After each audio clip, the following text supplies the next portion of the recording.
My name is Ryan Parker with Parker Home Renovations in New Braunfels, Texas, and today I'm going to show you how to put trim on a door. If you have a door in the house that doesn't have trim around it, you may realize that is not, it's probably not very attractive. And if you decide that you want to trim out the door, there are several different options you can go with. They have a 1x4 type trim that you could put on there that you can get at any local hardware store.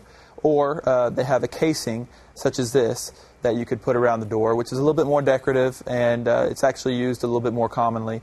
But basically what you're going to want to do is you're going to want to go to your door in the areas where you want to trim out, and you're going to want to measure from the floor all the way up to the top corner of the door. Now take that measurement and you're going to want to add whatever the width of your trim is. In this case it's 2 3/8 of an inch. So you're going to want to take the measurement of the door from the floor to the top, add 2 3/8 of an inch to it, and then you're going to want to cut a piece that length. Once you get a piece cut that length, then you're going to want to go ahead and you want to put the thick side of the casing out.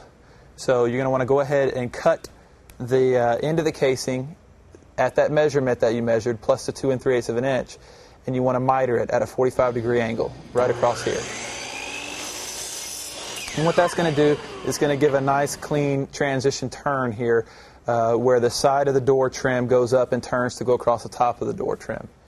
Now whenever you're putting casing around a door, what you want to do is you want to back off the door jamb about 1/4 inch. So where on the hinge side you'd be about 1/4 inch away from the hinges is where the trim would actually go. Then you stand your trim up in place and line it up, make sure it's level with the door, and then you can just nail it in place on the door jamb. If you have any other questions, you can contact me at parkerhomerenovations.com.